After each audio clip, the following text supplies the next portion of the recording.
सुप्रभात दोस्तों, आप सभी लोगों को हमारी ओर से मकर संक्रांति की ढेर सारी शुभकामनाएं, यानी कि घुघुतिया त्योहार की ढेर सारी शुभकामनाएं। और हम सभी की ओर से नववर्ष की भी ढेर सारी शुभकामनाएं।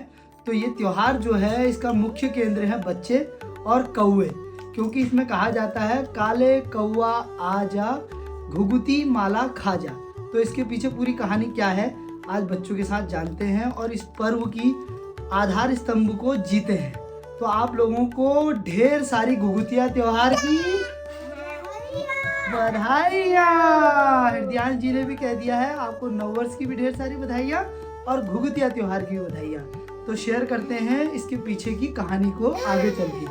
तो अगर आज हम केवल बात करें मकर संक्रांति पर मनाए जाने वाले घुघुतिया त्योहार की, तो इसकी जो कहानी है और जो इसका आधार स्तंभ है, तो इसका जन्म हुआ चंद्रवंश के काल से।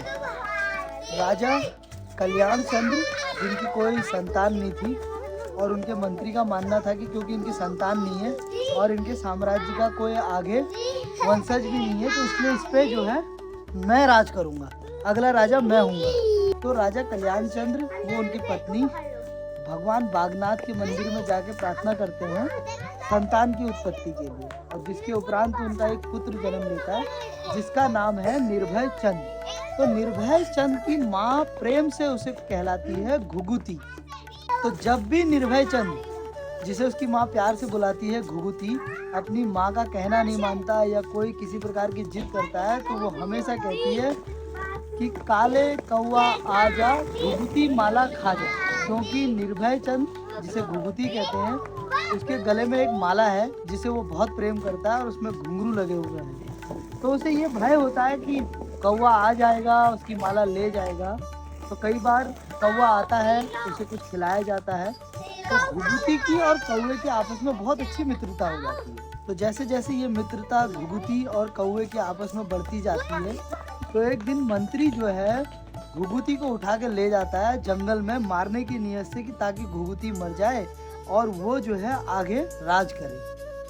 तो ये जब घुघुती को लेके जा रहा होता है मंत्री या उसकी जो भी सेना है, तो उस समय जो है कौवा घुघुती को देख लेता है। तो घुघुती अपनी माला की तरफ को इशारा करते हुए कहता है कि एक मैसेज देता है कौवे को कि ये माला जो है तुम लेके जाओ माँ के पास।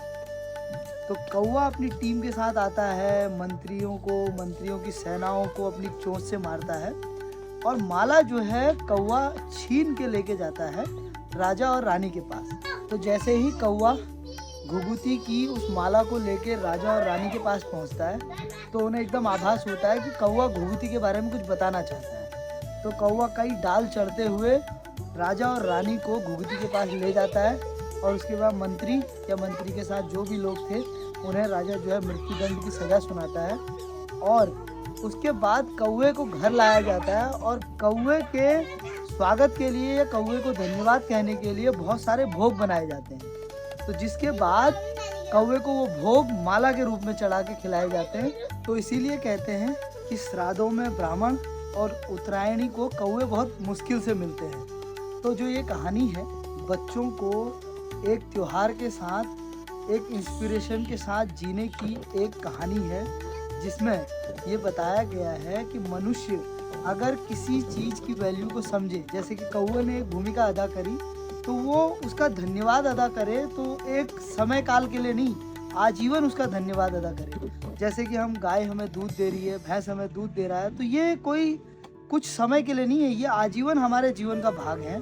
तो ये जो कहानी है, ये उसके लिए एक प्रत्यक्ष उदाहरण है कि हमें हमेशा उनका धन्यवाद अदा करना चाहिए जिसका वो पात्र है। तो बच्चों ने कहानी सुन ली है और वो कहानी से इंस्पायर भी हुए हैं। तो इसी के साथ आप सभी लोगों को मकर संक्रांति पर मनाए जाने वाले इस घुघुतिया त्योहार की ढेर सारी शुभकामनाएं, और नववर्ष की भी ढेर सारी शुभकामनाएं।